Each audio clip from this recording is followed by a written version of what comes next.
1945. War is over. This is the year in which World War II ends. And there's really no need for the wartime cartoon anymore. Not only because, well, the enemy is gone, but also because of the various ethnic stereotypes in those cartoons that were kind of rendered not funny in hindsight when the news of the Holocaust came out. Because of this, there are barely any wartime references in the following cartoons, but this still is considered to be a wartime ceremony for the best animated short subject. So who won? For the third straight year in a row, it's a Tom and Jerry short, Quiet Please, in which Tom tries not to wake a sleeping Spike in his pursuit for Jerry. Of course, Jerry makes this goal unattainable, almost. Jerry does his best to make that goal unattainable.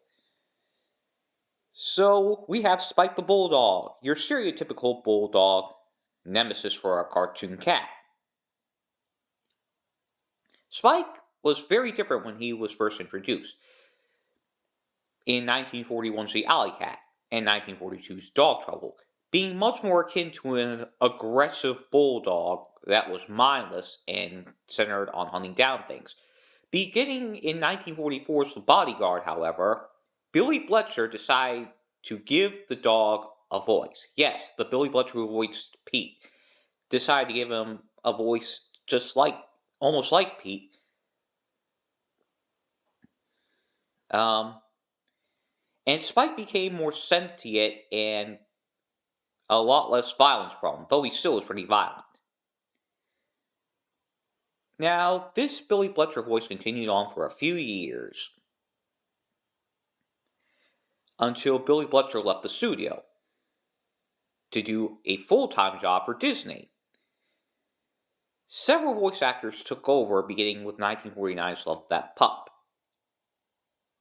And the initial voice actor after Billy Bletcher was a man named Patrick McGeehan. McGeehan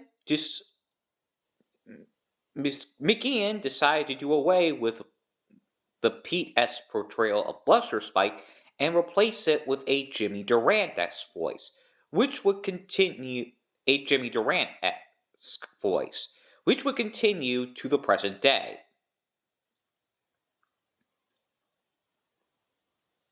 Still, however, this cartoon is entertaining despite that early installment weirdness. I actually love the lullaby Tom sings to Spike and the "one custard pie, let me have it" bit. This, I believe, was also the first cartoon animated by Ed Barge, the first Tom and Jerry cartoon to credit Ed Barge or somebody. And from this point onward until 1955, the primary animation team for Tom and Jerry will be Ken Muse, Irv Spence, Ray Pattison, and Ed Barge. Those are going to be the four principal animators in Hanna-Barbera's unit. So let's look at the runner-ups. Second place, a puppet tune by George Pal, Jasper and the Beanstalk. Jasper was one of the recurring characters created by George Pal during his American puppet tune set. He was a stereotypical African-American boy, which unfortunately means, yes, he is blackface and his cartoons don't air on TV on the rare occasions they do. His friends included a scarecrow and his mom. And this is basically Jack and the Beanstalk, but with Jasper thrown in there. The wooden puppets Pal used for puppet tunes that he would quite literally create different models for really helped sell the cartoony nature, even though it was labor-inducing. Third place, we have Life with Feathers. From the Warner Brothers studio, directed by Friz Freleng, mainly animated by Virgil Ross, with a story by Ted Pierce, and music by Carl Starling. This short is notable for two things. One, its story features a bird who tries to kill himself by having a black and white red-nosed tabby cat swallow him. This cat, whose catchphrase is suffering succotash and has a lisp, could have just been a stereotypical nondescript character. He was created by Bob Clampett for the short Kitty Corner, but Frisch Freleng beat Bob Clampett to the punch and decided to introduce him to the public here. And he's very nondescript, but for whatever reason, this cat caught on with Freleng, and the studio enlarged, and this cat would be known as Sylvester. The other thing is that this cartoon was the first Academy Award nominated Warner Bros. Cartoon not to be produced by Leon Schlesinger. Following 1944's Buckaroo Bugs, Leon Schlesinger decided to retire and do strictly marketing until his death in 1949. This called for a man named Eddie Seltzer to replace him. And it is his tenure that is widely considered to be the franchise's golden age, even as Schlesinger is far more remembered. It was during his tenure that all the major Looney Tunes characters that were not introduced yet were introduced, and the formula for the franchise and the mood kind of fell into place.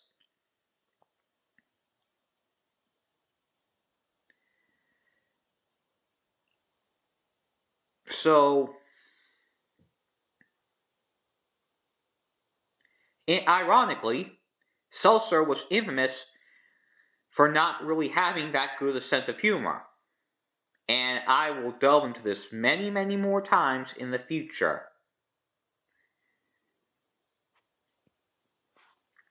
Oh, and by the way, this year, the studio produced Hair Meets Hair and Drafty Daffy. And these were the last full-blown wartime cartoons from any major animation studio during this time. Because again, the end of World War II, or its impending end in that case, meant that these cartoons were falling out of favor. And for good reason. And they wouldn't be shown on TV. And the wartime cartoons would not usually be shown on TV, because of all the horrendous stereotypes that were acceptable then, but not acceptable now.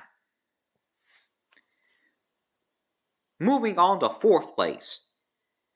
Donald Duck in Donald's Crime, in which Donald believes he is committing major mass theft by stealing Huey, Dewey, and Louie's piggy bank, and dreams a trippy acid sequence in which the cops are out to get him.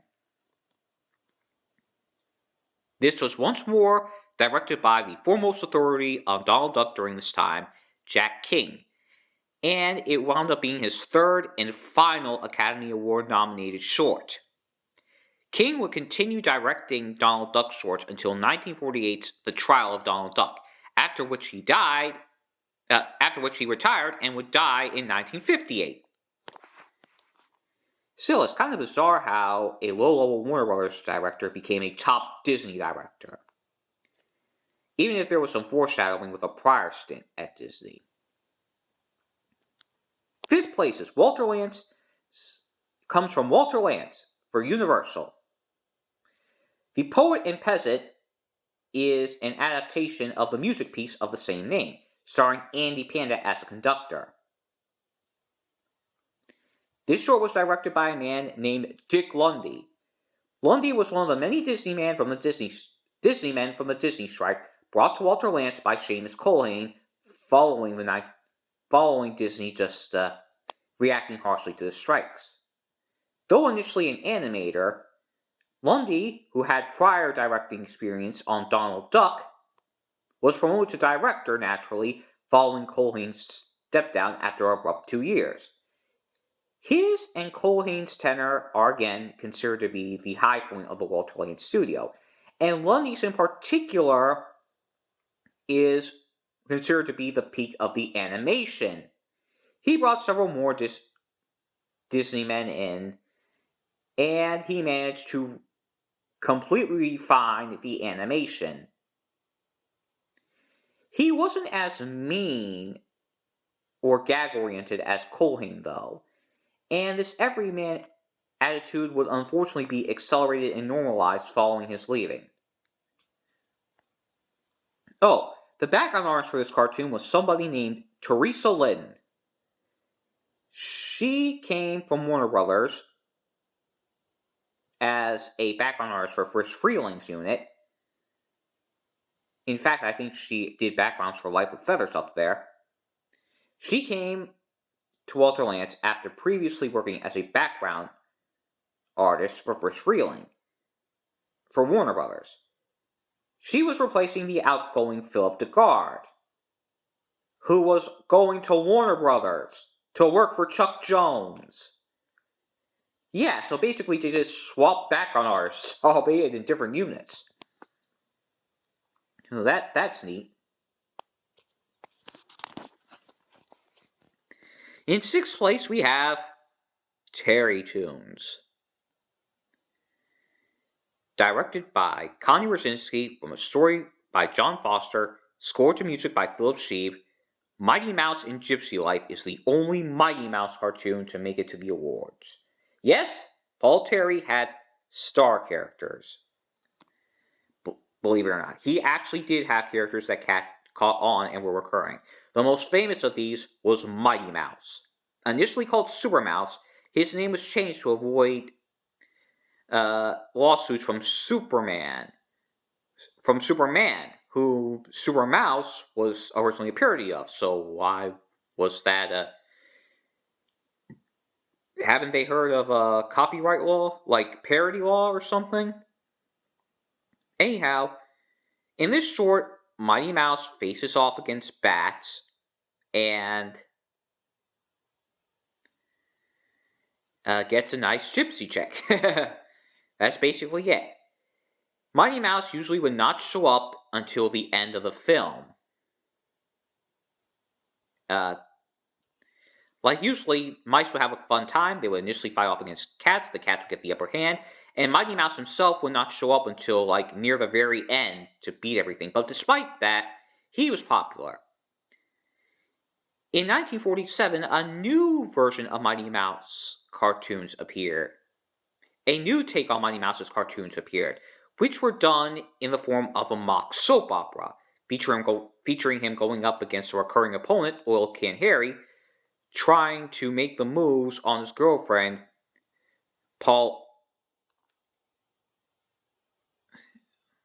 I think her name was Pauline. Or Paula.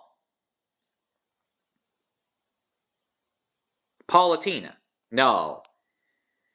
But you get what I mean. These shorts were parodies of These soap opera shorts were parodies of The Perils of Pauline, featuring similar villains, a similar girlfriend, and even spoof cliffhangers. Yeah. And they were all done in opera. It was these cartoons in which Mighty Mouse's iconic "Here I Come to Save the Day," provided by Tom Morrison, storyman for Terrytoons. That's where it came from.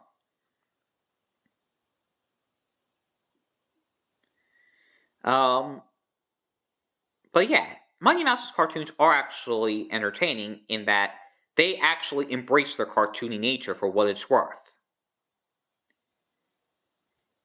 And this short provided director Connie Rosinski his only Academy Award nomination. He, Eddie Donnelly, and Manny Davis were pretty much the only three directors in the studio. The exception was The Sultan's Birthday, another Mighty Mouse short that was directed by Bill Tytla of Disney fame, who actually got a start at Terrytoons but briefly came back during this time.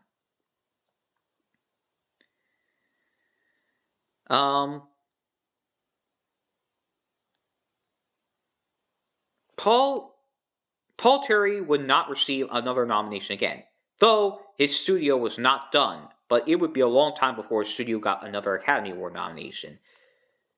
But so, what I'm saying is, the Terrytoons studio has one more nomination to go, but for Paul Terry, that's it. He's just going to continue producing Terrytoons, not really making any innovation, just trying to keep it safe, while also providing some trippy animation and nice visual gags until his retirement in 1955. The circumstances surrounding that will be covered later. And what could be worse than a Terry tune? How about a lost film? This is lost place by default.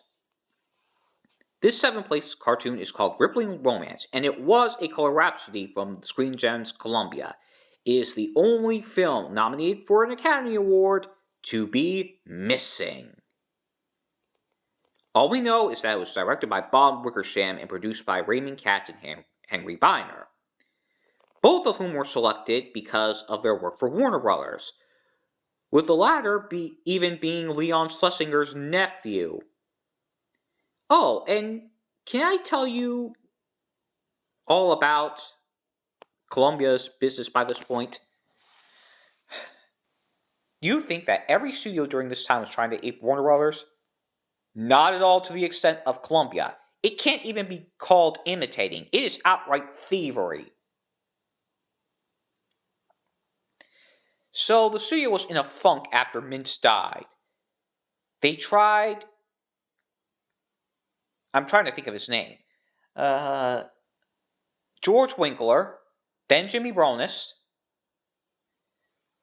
both of whom were directly related to Mintz and Blood. Then came Frank Tashlin, who briefly revitalized the studio. Then Dave Fleischer, who wanted to be independent of his brother, Max. After that was music conductor Paul Worth, who was convicted of fraud and his career ended early. Then we got Hugh McCollum, who also didn't last long because Columbia decided to put in Ray Katz and Henry Biner from the Warner Brothers studio, solely because they were from the Warner Brothers studio. Screen Gems thought that if it was to ape Warner Brothers, it was going to do it with the crew. And they even brought Bob freaking Clampett as the head storyman. Perhaps they were genuinely inexperienced, or perhaps they just wanted to troll the heck out of the Columbia executives. But most of their films released during this time were Looney Tunes imitations. And by imitate, I mean they would outright steal gags from the Warner Brothers studio, and even characters. Like, most of their new characters they created during this time, were basically Captain Ersatz of various Warner Brothers characters, with not an original bone to their body. Even when Alex Lovey and Daryl Cocker of both the Walter Lantz were brought to the studio, that did nothing at all. And even the remaining star characters they had were not doing anything at all either. And not even an adaptation of Supercat. In fact, in case you want to know how badly Columbia ripped off Warner Brothers, 3 of their shorts, Up and Atom, Kitty Catty, and Boston Beanie, feature a cat that looks exactly like Sylvester, except he's a screwball like Daffy Duck. So yeah. As you can see, everybody realized it was a ripoff, and in late 1946, Screen Gems closed its doors. Though they had enough of a backlog to last until 1949. I could say this was the end of Columbia's center in animation. And you might think so, because their main studio, Screen Gems, wound up closing. But no, we are far from it. In fact, for Columbia, it's just beginning. But like always, I'll get back to you later on that. And this is the Man from Wackyland signing out, notifying you that was 1945.